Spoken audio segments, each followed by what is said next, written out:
Hello students, it's your chemistry teacher Furqan sir. आज मैं आपको सॉलिड स्टेट का नोट देने जा रहा हूँ। इसके बाद सॉल्यूशन और फिर इलेक्ट्रोकेमिस्ट्री, ऐसे ही आगे चलेगा। इनका मैं लिंक आपको व्हाट्सएप पे भेज दूँगा और इसके अलावा आपको जो है इन शीट्स की फ़ोटोकॉपी पे मैं आपको PDF के फॉर्मेट में आपको दे दूँगा, जिससे कि आप इससे मिला करके अपने नोट्स कंप्लीट कर लें। सॉल्यूशन के नोट्स आपको ऑलरेडी गिवन है, तो इस तरह से आगे सिलेबस में कंटिन्यू करूँगा। Now start the chapter solid state. First crystallography is the branch of the chemistry which deals with the study of crystals, their structure, properties, etc. Solids, what are the main characters of the solids? ये आप already पढ़ चुके हैं earlier classes में कि इनका shape definite होता है और वॉल्यूम भी डेफिनेट होता है। इनमें पार्टिकल का कोई रिलेटिव मोशन नहीं होता, दैट इज पार्टिकल अपनी प्लेस से मूव नहीं कर सकते, वो सिर्फ क्या कर सकते हैं, अपनी प्लेस पर वाइब्रेटरी मोशन कर सकते हैं। ये क्या होते हैं कि रिजिड होते हैं और इनकम्प्रेसिबल होते हैं, यानी इनको कंप्रेस करके इनके वॉल्यूम में चेंज नहीं किया जा सकता। इनका डेफिनेट और शार्प मेल्टिंग पॉइंट होता है। डेफिनेट का क्या मतलब है कि अगर melting point 150 degree Celsius opposite है तो ये नॉर्मल कंडीशन में, यानी नॉर्मल टेम्परेचर प्रेशर पे 150 डिग्री सेल्सियस पे ही मेल्ट होंगे। और शार्प का मतलब होता है कि कंप्लीट सॉलिड को मेल्ट होने में ज़्यादा से ज़्यादा 0.5 डिग्री सेल्सियस का आमतौर पे जो है वो टेम्परेचर में वेरिएशन होता है, यानी ड्यूरिंग द मेल्टिंग उनके टेम्परेचर में वेरिएशन नहीं होता है, तो this is called sharp melting point. Absolute zero temperature पर जो सॉलिड होते हैं उनमें सारे तरह के वाइब्रेशन रुक जाते हैं, और इस केस में जो सॉलिड्स होते हैं उनको हम कहते हैं परफेक्ट सॉलिड।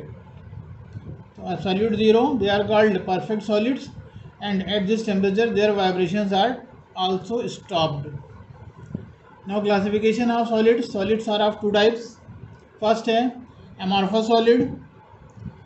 amorphous solid क्या होते हैं, जिनमें पार्टिकल का कोई सिस्टमेटिक रेगुलर अरेंजमेंट नहीं होता है, और अगर होता भी है तो बहुत ही शॉर्ट रेंज ऑर्डर होता है, कोई लॉन्ग रेंज अरेंजमेंट नहीं होता है। लेकिन वहीं अगर आप क्रिस्टलाइन सॉलिड में देखेंगे तो ये हमने दिखा रखा है, जैसे दो तरह के पार्टिकल हैं, स्मॉल और लार्ज टाइप के पार्टिकल हमने लिए हैं। तो यहाँ पर आप देख रहे हैं कि रैंडम अरेंजमेंट है, कोई डेफिनेट पैटर्न नहीं है, लेकिन यहाँ पर पैटर्न एक डेफिनेट है सब तरफ से, इधर से भी। तो आप देख रहे हैं कि ये अरेंजमेंट जो है वो डेफिनेट है, वेल मैनर्ड है और लॉन्ग रेंज है। तो ऐसे सॉलिड्स को हम कहते हैं क्रिस्टलाइन सॉलिड, और जिनमें इस तरह का अरेंजमेंट नहीं मिलता उनको हम कहते हैं अमॉर्फस सॉलिड्स। नेचर में अमॉर्फस सॉलिड जो है वो बहुत कम है। तो एग्जांपल के लिए जैसे ग्लास है, प्लास्टिक है, रबर है, ये मेनली जो है वो अमॉर्फस सॉलिड है। बाकी जितने भी सॉलिड्स होते हैं वो सारे जो है वो यूजुअली क्या होते हैं, क्रिस्टलाइन सॉलिड ही होते हैं, और इन्हीं के बारे में आपको इस चैप्टर में पूरा पढ़ना है। अमॉर्फस सॉलिड का बस सिर्फ थोड़ा सा इंट्रोडक्शन ही आपके सिलेबस में है। Now isotropy, it is a property of solid. क्या प्रॉपर्टी है कि अगर सॉलिड में जो ऑप्टिकल और इलेक्ट्रिकल प्रॉपर्टीज़ हैं, like refractive index, resistance, conductance etcetera, अगर वो सारे डायरेक्शन में सेम होता है, एक ही जैसा होता है, वेरिएशन नहीं होता, तो this property is called isotropy. और अगर ये सेम नहीं होता है, अलग अलग डायरेक्शन में इनकी वैल्यू अलग अलग होती है, तो इनको हम कहते हैं एन आइसोट्रॉपी। जो इम्पोर्टेंट बात है वो ये है कि जो अमॉर्फस सॉलिड होते हैं वो आइसोट्रॉपिक होते हैं, और जो क्रिस्टलाइन सॉलिड होते हैं वो एनाइसोट्रॉपिक होते हैं। तो हमको पढ़ने में ऐसा लगता है ज़रूर है कि जो अमॉर्फस सॉलिड होंगे वो एनाइसोट्रॉपिक होंगे, लेकिन और क्रिस्टलाइन आइसोट्रॉपिक होंगे, लेकिन है जस्ट इसको उल्टा। इसका रीज़न भी मैं आपको यहाँ पर समझा दे रहा हूँ। यहाँ पर जो आप पार्टिकल देख रहे हैं, आप देख रहे हैं कि बहुत ज़्यादा रैंडम है, इस तरह से कम्प्लीटली एक दूसरे में मिक्स है। तो इसलिए आप किसी भी तरफ से जाएंगे, लगभग हर तरफ एक ही जैसे पार्टिकल्स को आप क्या करेंगे, मतलब एक सेम टाइप के होमोजेनियस पार्ट जो है क्या मटेरियल में आप एक तरह से पास होंगे। लेकिन अगर आप यहाँ पर जाएंगे तो आप देख रहे हैं इस डायरेक्शन में पार्टिकल का अरेंजमेंट कुछ और है और इस डायरेक्शन में कुछ और है। तो अगर इसमें आप ये प्रॉपर्टीज़ देखेंगे तो वो सारे डायरेक्शन में सेम जैसी हो सकती हैं, लेकिन इसमें एक जैसी नहीं होगी। तो इसलिए क्रिस्टलाइन जो होंगे वो कैसे होंगे, एनाइसोट्रॉपिक होंगे, और जो अमॉर्फस होंगे वो कैसे होंगे, आइसोट्रॉपिक होंगे। चलिए बात कर लेते हैं आगे। Differences between amorphous and crystalline solid. This is page number 2. amorphous and crystalline,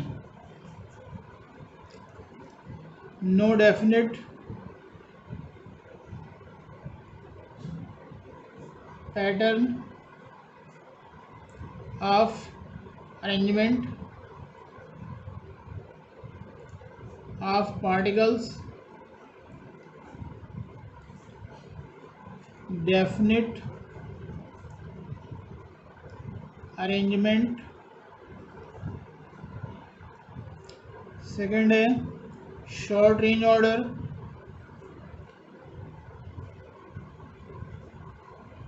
of arrangement,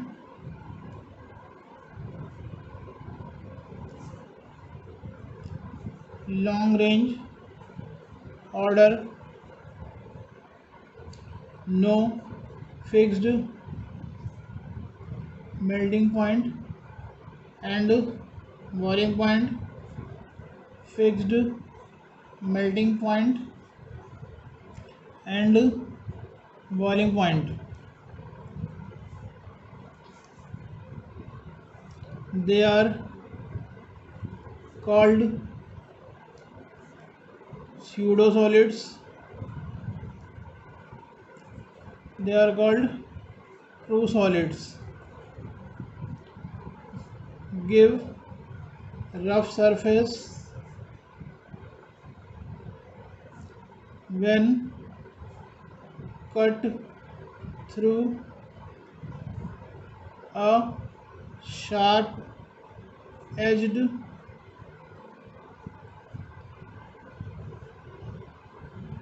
knife and they give a smooth surface.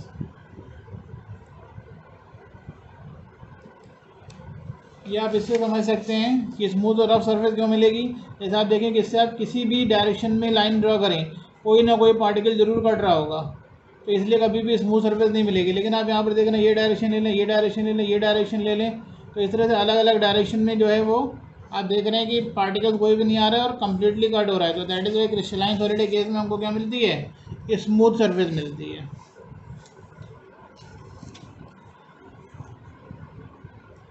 Amorphous solids are also called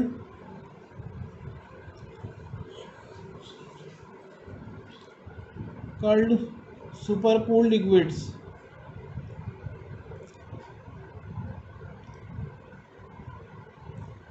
As they flow in influence of gravity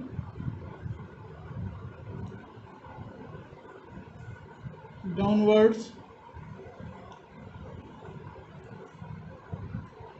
just like liquid.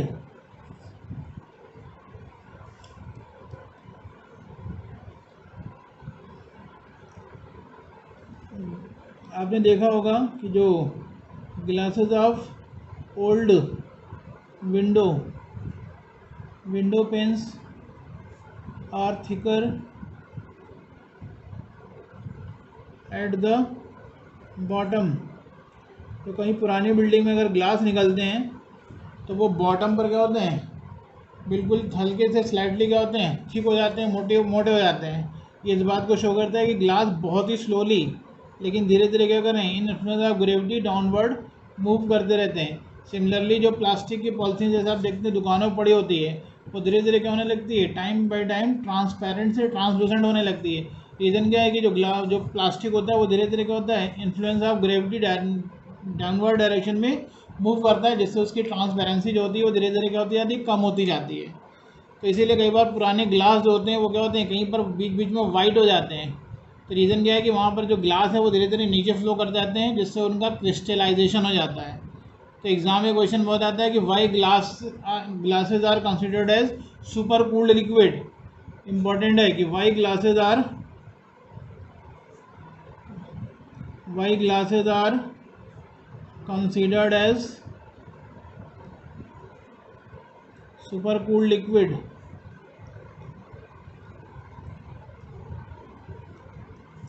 वहाँ पर आपको ये example देना है कि यही बताना है कि ग्लास जो होते हैं वो ग्रेविटी के इन्फ्लुएंस में डाउनवर्ड फ्लो करते हैं, that is why they are called super cold liquid. और अगर एग्जांपल पूछा जाए तो आप ये ओल्ड विंडो पेन्स के ग्लासेस का एग्जांपल दे सकते हैं।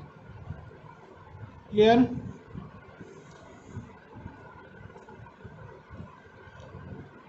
Now crystalline solids. Crystalline solid जो होते हैं वो डेफिनेशन ऑलरेडी आप पहले पढ़ चुके हैं। ये मेनली 5 टाइप्स के होते हैं। फर्स्ट है एटॉमिक सॉलिड। ये भी मैं बता दे रहा हूँ कि आप अगर बुक पढ़ेंगे तो आपको बुक में जो है वो 4 टाइप का ही मिलेगा। एटॉमिक सॉलिड आपको बुक में मेंशन नहीं किया गया है, बट कुछ सॉलिड ऐसे भी होते हैं जैसे कि सॉलिड इनर्ट गैस कोई भी ले लें,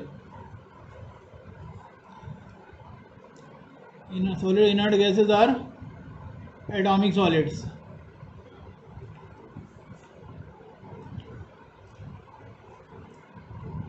सेकेंड है मॉलिकुलर सॉलिड्स।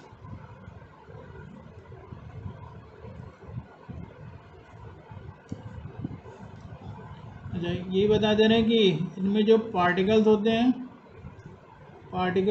वो एटम्स होते हैं एटॉमिक सॉलिड में, और जो फोर्सेस होते हैं वो डिस्पर्जन फोर्सेस ऐड करते हैं among the particles of gas solid. Molecular solid में जो पार्टिकल्स होते हैं, पार्टिकल्स आर न्यूट्रल मॉलिक्यूल, और इनमें जो फोर्सेस होते हैं वो कई टाइप के हो सकते हैं। तो मॉलिकुलर सॉलिड्स में भी 3 कैटेगरी है। ए है non polar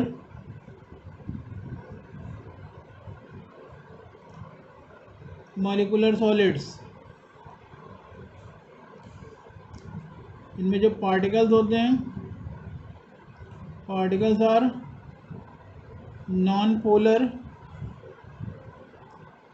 molecules, and forces जो होते हैं दे आर सेम वही डिस्पर्जन फोर्सेस और वांडर वाल फोर्सेस। बोर्ड में क्वेश्चन आएगा कि what types of forces are present in molecular solids. वैसे अलग अलग कैटेगरी का आंसर अलग अलग है, बट अगर जनरली मॉलिकुलर सॉलिड पूछा जाए तो आप डिस्पर्जन फोर्सेस या वांडर वाल फोर्सेस लिखेंगे। Example solid CO2, solid Cl2, solid Br2, I2 etcetera. I2 के साथ मैंने सॉलिड नहीं लगाया क्योंकि इसकी फिजिकल स्टेट सॉलिड होती है, और क्लोरीन ब्रोमीन जब सॉलिड स्टेट में होंगे तब इस केस का एग्जाम्पल होंगे। B polar molecular solids.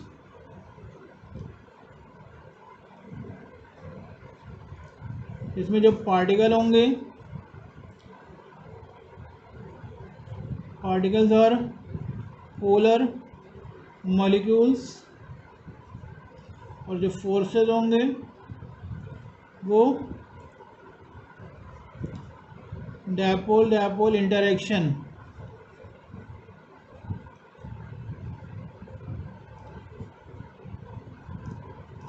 Example के लिए solid SO2, solid HCl, solid HBr etcetera.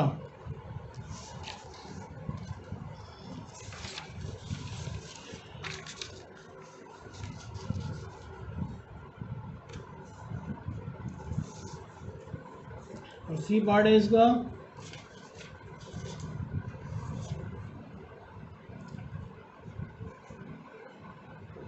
Hydrogen bonded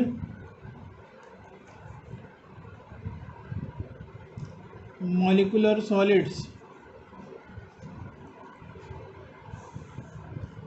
particles कौन से होंगे ये आप हार्डन बॉन्डिंग में पढ़ चुके हैं, दैट इज की polar molecules containing hydrogen attached with FON fluorine oxygen and nitrogen, और फोर्सेस कौन से होंगे? Hydrogen bond. Example ice, solid HF, etcetera, solid alcohol etcetera. Characteristics की बात करें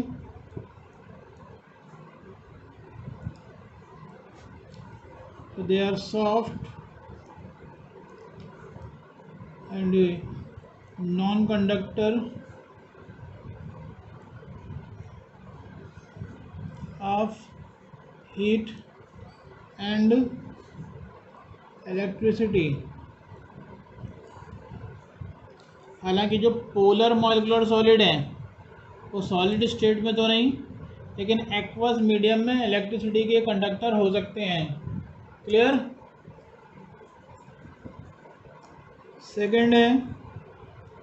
थर्ड, कोवैलेंट सॉलिड्स,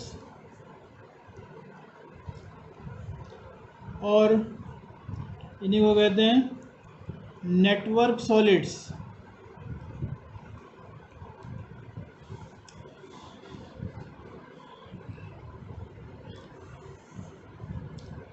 जो पार्टिकल्स होते हैं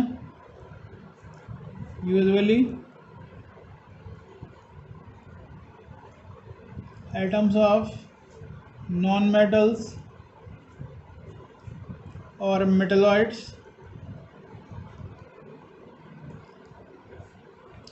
और फोर्सेस जो होते हैं they are called covalent bond.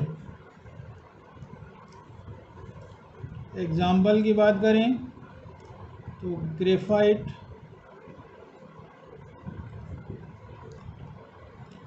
Diamond, carborundum, SiC etcetera. ये कंपैरेटिवली हार्डर होते हैं, नॉन पोलर होते हैं, but graphite is an exception. ये आप लास्ट ईयर पढ़ चुके हैं कि ग्रेफाइट इलेक्ट्रिसिटी का क्या होता है? कंडक्टर होता है। आपको पता है कि ग्रेफाइट में, in graphite carbon is sp2 hybridised, और जो एक अनहाइब्रिड कार्बन होता है उसका जो अनहाइब्रिड जो इलेक्ट्रॉन होता है वो पूरे कार्बन में ग्रेफाइट में रोटेट कर सकता है, और वही इलेक्ट्रिसिटी के कंडक्शन के लिए रिस्पॉन्सिबल होता है। इनमें जैसे अगर हम बात करें सिलिकॉन कार्बाइड की तो ये स्ट्रक्चर होता है,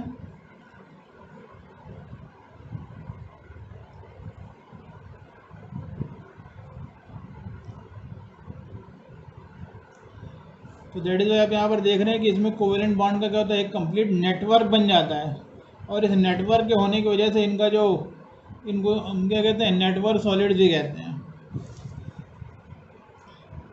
फोर्थ है metallic solids.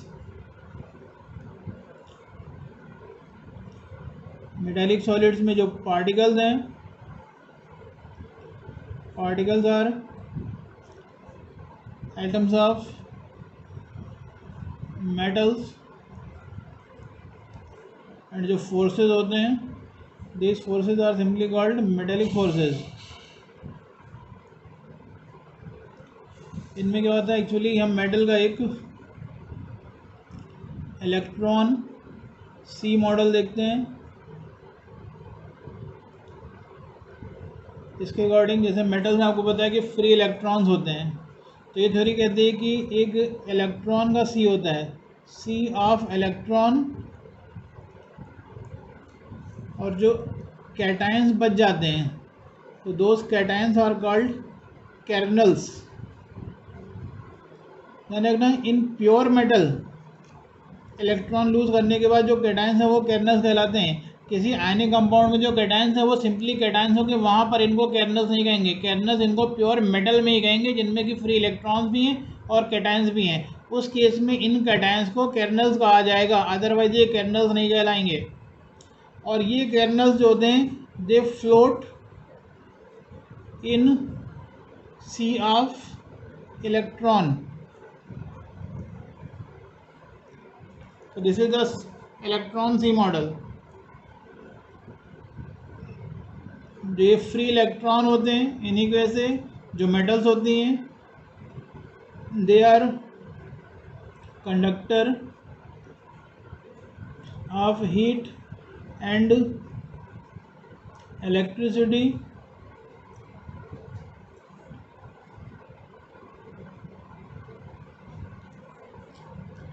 Second causes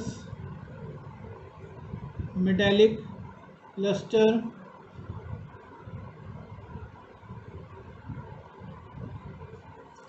third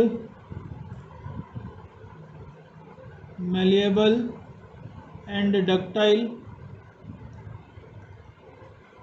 तो malleable and ductile का मतलब है कि they can be hammered into sheets and can be drawn into wire। Ductility का ये मतलब है। Is it clear?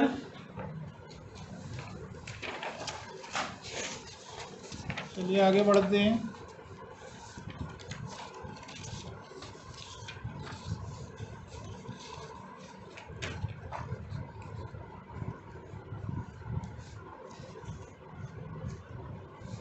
And the last one is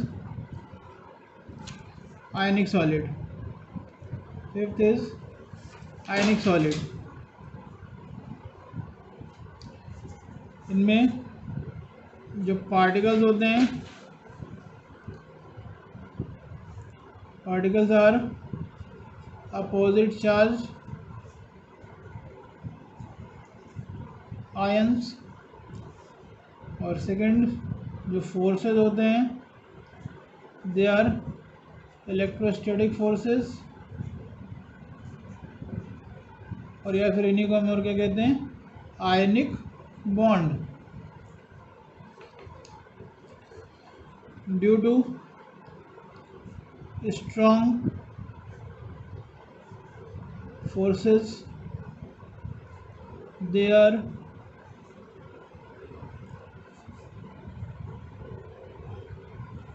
not malleable, they are brittle। यानी कि हैमर करने पर क्या हो जाएंगे, टूट के बिखर जाएंगे, बट इनमें किसी तरह का एक्सपेंशन नहीं होगा। They are non conductor in solid state but conductor in molten state and aqueous solution because ions are free to move।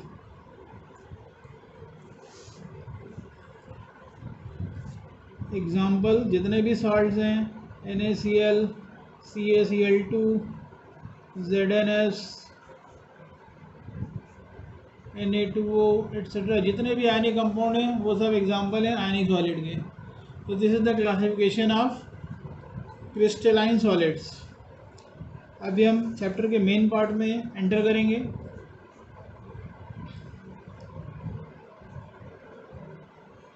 Crystal lattices.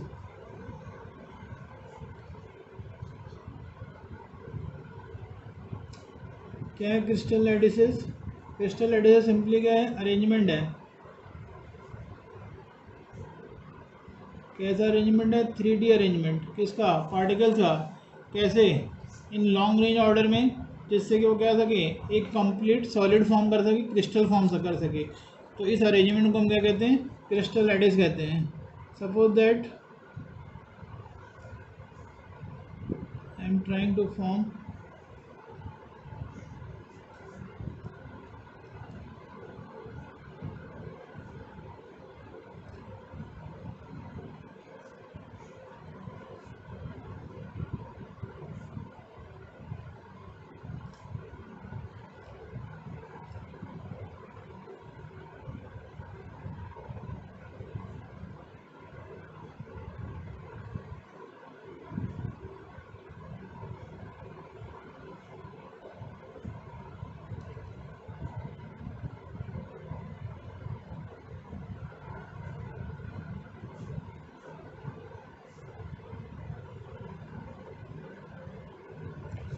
जैसे आप यहाँ देख रहे हैं कि 1 2 3 4 5 6 7 8 मैंने क्यूब बनाए हुए हैं। इनमें जो पार्टिकल का अरेंजमेंट है 3D हो सकता है कि बीच में आपको स्पेस कहीं कम कहीं ज़्यादा मिल रहा हो, क्योंकि मैंने स्केल से नाप के नहीं बनाया है। लेकिन जो इस तरह का जो 3D अरेंजमेंट होता है पार्टिकल्स का, that is called crystal lattice. What is unit cell? तो इनमें से कोई भी एक structural unit, that is structural unit of a crystal lattice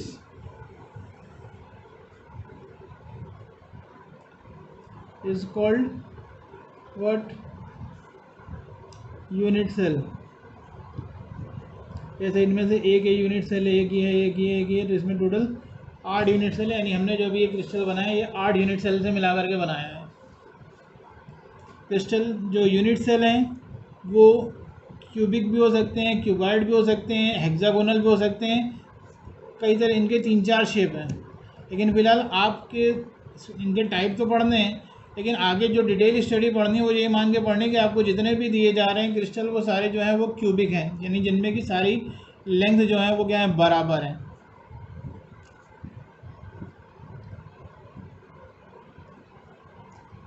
parameters of unit cell.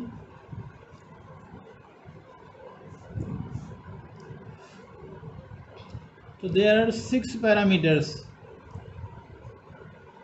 जैसे एक मैं यूनिट सेल बना रहा हूँ,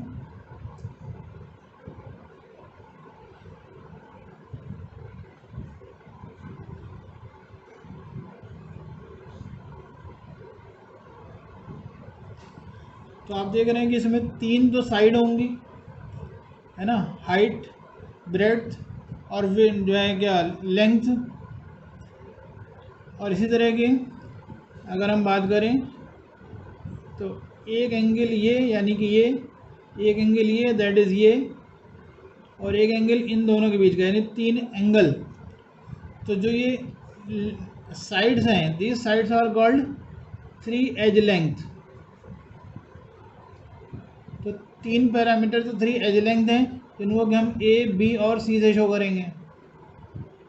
क्लियर? और 3 पैरामीटर्स हैं वो क्या कहलाते हैं? 3 क्रिस्टलोग्राफिक एंगल और इंटरफेशियल एंगल।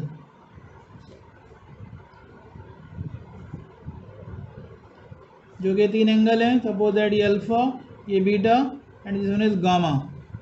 ये टोटल 6 पैरामीटर्स होते हैं किसी भी यूनिट सेल के लिए। क्लियर है? Now types of unit cell.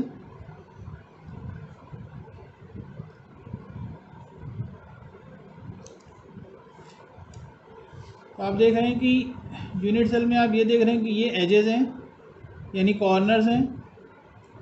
इसके अलावा कुछ सेंटर्स और हैं, जैसे कि ये एक फेस का सेंटर यहाँ पर बनेगा, एज का सेंटर यहाँ पर बनेगा और क्यूब का सेंटर अंदर कहीं बनेगा। तो जो पार्टिकल्स हैं वो सिर्फ सेंटर पर हैं और सिर्फ कॉर्नर्स पर हैं, और या फिर कोई सेंटर भी इन्वॉल्व है। इस बेस पर यूनिट सेल को 2 पार्ट में डिवाइड किया गया है। नंबर फर्स्ट, एंशिएंट और ए सेंटर्ड यूनिट सेल।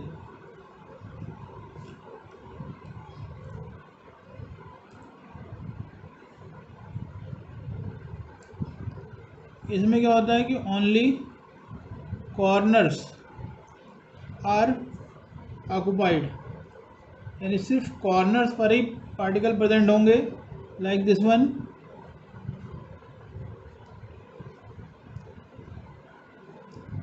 सिर्फ कॉर्नर्स पर होंगे और बाकी सारे सेंटर्स क्या होंगे, वो फ्री होंगे। It is also called simple cubic unit cell and also represented by SCP। Second है centred unit cell. Some centres are also involve. अब वो सेंटर कौन कौन से इन्वॉल्व हो सकते हैं, इस बेस पर इसको फिर 3 पार्ट में डिवाइड किया गया है। फर्स्ट है face centred unit cell, also called FCC। इसमें पार्टिकल एट कॉर्नर्स, यानी सारे कॉर्नर्स तो ऑक्युपाई होंगे ही, as well as centres of each face, ये भी ऑक्युपाइड होंगे। सपोज दैट अगर हम एक इसका स्ट्रक्चर बनाएं,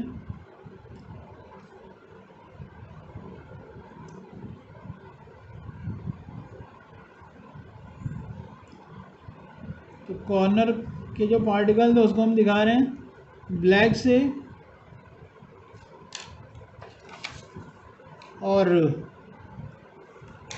फेस के जो हम दिखा रहे हैं वो रेड से। एक ये फेस है तो यहाँ पर, एक ये फेस है तो यहाँ पर, एक ये फेस है तो यहाँ पर, एक ये फेस है तो यहाँ पर, एक ये पीछे वाली फेस है तो यहाँ पर, और एक ये नीचे वाली फेस है तो यहाँ पर।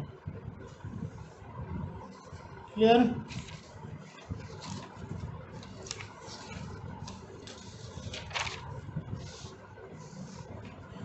नेक्स्ट है second body centred unit cell, और इसे हम कहते हैं BCC। तो वन एट ईच कॉर्नर, यानी सारे कॉर्नर पर भी एक पार्टिकल होंगे, and one at the body centre, यानी एक जो होगा वो बॉडी के बिल्कुल बीच में होगा। अगर हम इसको इस तरह से अरेंज करें, सपोज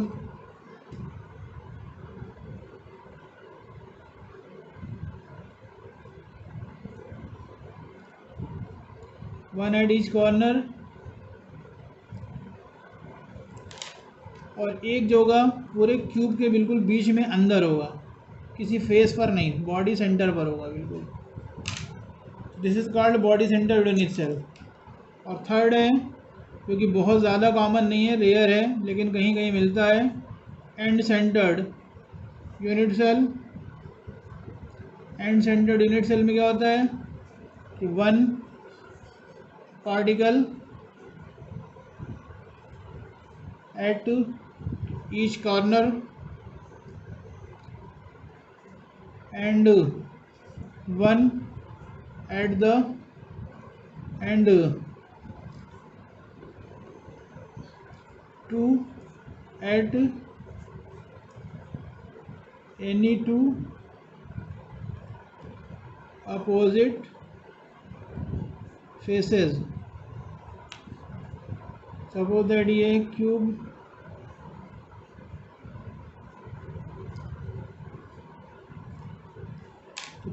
तो एक तो हर कॉर्नर पर होगा,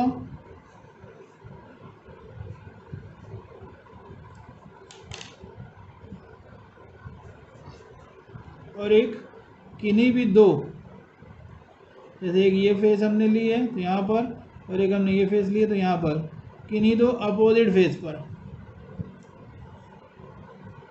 ये है एंड सेंटर्ड, बट ये जो है रेयर अकरिंग जो है टाइप है यूनिट सेल का। Now crystal systems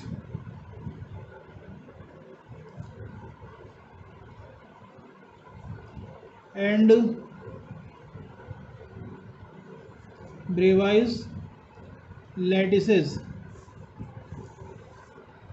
So there are 7 crystal systems, 7 तो क्रिस्टल सिस्टम है और प्लस मैंने आपको बताया कि टोटल 4 टाइप के जो है यूनिट सेल हो गई, सिंपल, बीसीसी, एफसीसी और एंड सेंटर्ड। तो ये टोटल मिला करके इनमें हर एक में किसी में 3 टाइप होंगे, किसी में 2 टाइप होंगे, किसी में एक ही टाइप होगा। तो जैसे टोटल मिला करके 14 टाइप के ब्रेवाइज लैटिसेस होंगे। तो 7 क्रिस्टल सिस्टम्स, 14 ब्रेवाइज लैटिसेस। तो मैं आपको एक डायग्राम बनाकर देने की कोशिश करता हूँ, उससे उम्मीद है कि आपको समझ में आ जाएगा।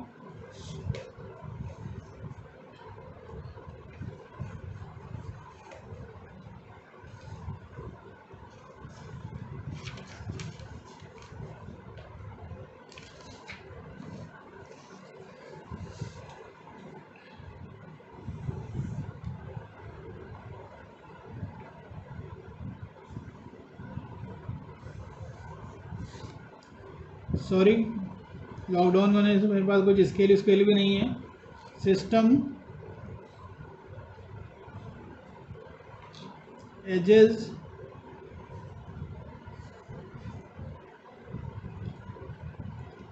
एंगल्स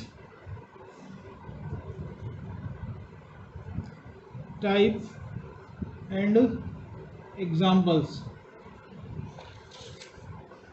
सबसे फर्स्ट है क्यूबिक। क्यूबिक का मतलब होता है कि सारी साइड्स इक्वल होंगी, तो A equal to B equal to C और angle alpha equal to beta equal to gamma and equal to 90। और इसमें जो है सिंपल यानी कि एससीपी, एफसीसी और बीसीसी, ये तीनों टाइप होते हैं। और इनका एग्जांपल जैसे NaCl, KCl एट्सेट्रा, ये इसके एग्जांपल है। इसके अलावा डायमंड भी इसी का एग्जांपल है।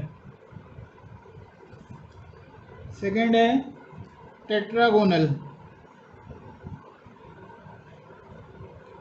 टेट्रागोनल में 2 साइड इक्वल होगी और एक साइड इक्वल नहीं होगी, लेकिन alpha equal to beta equal to gamma होगा और सब 90 होगा। और इसमें 2 ही टाइप के मिलते हैं, SCP और बॉडी सेंटर्ड यानी BCC। और इसका एग्जांपल है जैसे SnO2, TiO2 एट्सेट्रा। थर्ड है ऑर्थोरॉम्बिक।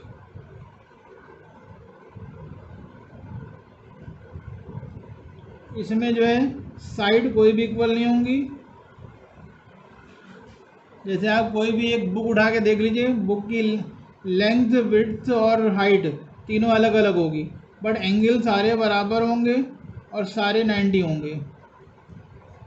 इसमें चारों टाइप के मिलते हैं, तो SCP, BCC, FCC and centred, सारे एग्जांपल इसे मिलते हैं। और इसका एग्जांपल है जैसे KNO3, K2SO4 एट्सेट्रा। हालांकि ये एग्जांपल आपको याद करने की ज़रूरत नहीं है। फोर्थ है मोनोक्लिनिक।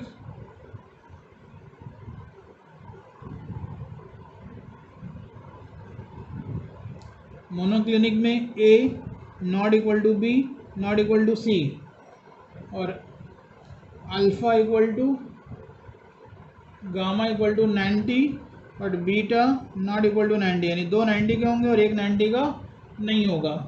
और इसका एग्जांपल है इसमें जो है सिंपल यानी SCP और एंड सेंटर्ड दोनों आएंगे। और इसका एग्जांपल है Na2SO4। फिफ्थ है हेक्सागोनल, बहुत ही कॉमन है, आपने फर्स्ट ईयर में पढ़ा होगा ग्रेफाइट का स्ट्रक्चर, ये उसे से रिलेटेड है। हेक्सागोनल में क्या होगा कि A equal to B not equal to C, यानी 2 साइड इक्वल होंगी बट एक इक्वल नहीं होगी। और alpha equal to beta equal to 90 होगा और गामा इक्वल टू 120 होगा। ये हम हेक्सागोनल यहाँ पर हम आपको ज़रा सा शो करके किनारे दिखा दे रहे हैं। ये यहाँ का पार्ट नहीं है जो यहाँ बना, ये ध्यान रखिएगा।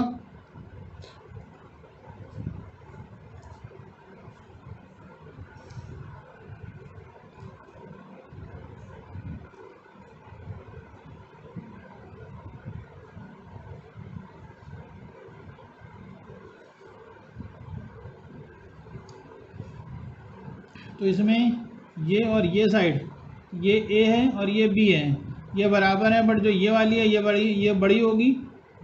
और इस तरह ये एंगल और ये एंगल ये 90 होंगे, बट ये 120 होगा। तो ये है वो हेक्सागोनल स्ट्रक्चर है।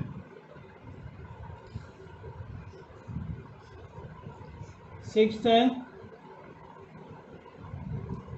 राम्बोहेड्रल।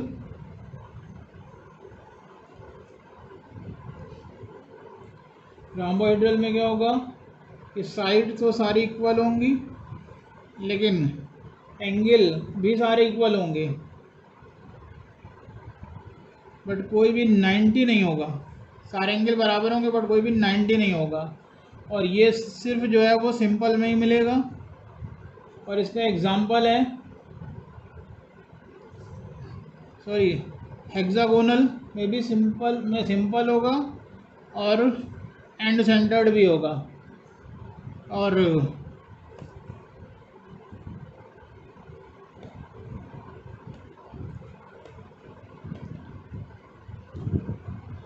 सॉरी, हेक्सागोनल में सिर्फ सिंपल होगा। और इसका एग्जांपल होगा ZNO, CDS एट्सेट्रा। और राम्बोहेड्रल में भी सिंपल होगा सिर्फ, और इसका एग्जांपल होगा CuSO4.5H2O, K2Cr2O7। और लास्ट है ट्राइक्लिनिक 7, जिसमें क्या होगा A not equal to B not equal to C, और alpha not equal to beta not equal to gamma and not equal to 90। और ये भी सिर्फ सिंपल में ही होगा। और इसका एग्जांपल है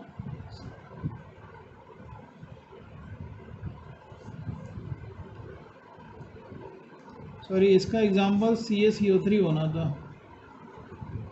और इसका एग्जांपल CuSO4.5H2O, K2Cr2O7। तो ये देखिए 7 लैटिस सिस्टम्स हैं, लेकिन अगर यहाँ पर काउंट करें 1 2 3 4 5 6 7 8 9 10 11 12 13 14, तो टोटल 14 टाइप्स के ब्रेवाइज लैटिसेस हैं। हालांकि सिस्टम्स टोटल जो है वो 7 ही हैं, लेकिन कुल मिला के 14 टाइप्स के ब्रेवाइज लैटिसेस हैं।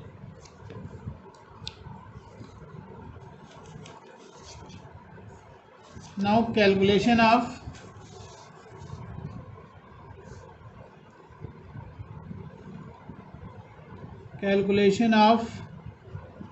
number of atoms in a unit cell.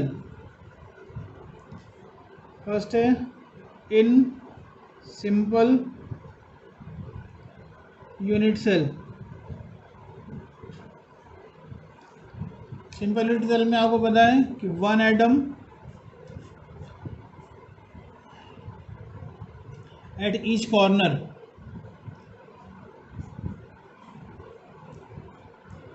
तो अगर आप क्यूब बनाएं तो शायद आप देखेंगे कि एक, जैसे यहाँ पर एक ये पार्टिकल है, इसके इस साइड में भी एक क्यूब होगा, एक ये क्यूब है, एक इधर भी होगा, एक इसके इधर होगा, और 4 इसी के ऊपर होंगे। यानी एक कॉर्नर जो होगा वो 8 क्यूब में कॉमन होगा। और अगर आप इसको नहीं समझ सकते तो मैं आपको बुक से ट्राई करता हूँ शो करने के लिए।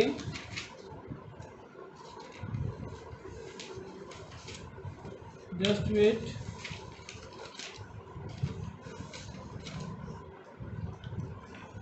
जैसे this is one of the structure, इसमें अगर हम इस वाले पॉइंट की बात करें जो ये रेड पॉइंट है,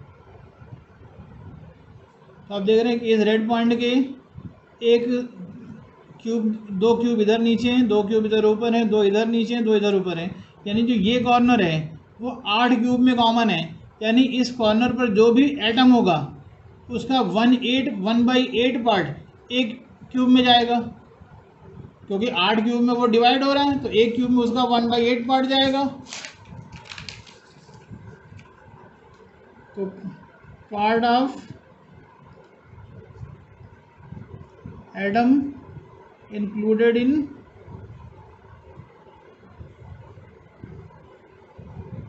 unit cell equal to 1/8 and total number of unit cell equal to 1/8 into 8, क्योंकि 8 कॉर्नर होंगे, तो टोटल इक्वल टू कितना हो जाएगा 1। Clear?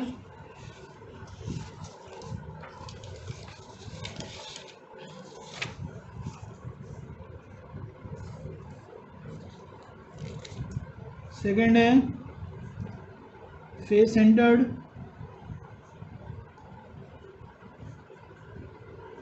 Face centred unit cell, आपको पता है कि फेस सेंटर्ड यूनिट सेल में क्या होता है, 1 एट ईच कॉर्नर और 1 at centre of each face. अब फेस की बात करें, जैसे इसी बुक से बात करें, एक जैसे ये है तो फेस पर यहाँ पर जो एटम होगा, तो आपको पता है कि इसके ऊपर एक और क्यूब होगा। Just suppose that this book, तो यहाँ पर जो इस फेस पर जो होगा अगर ये रख दें तो आधा अंदर वाले में जाएगा, आधा इसमें जाएगा, यानी कि फेस पर जो भी एटम होगा वो एक यूनिट सेल में उसका 1/2 पार्ट ही जाएगा। तो दैट इज़ की number of atoms at unit cell, sorry at corners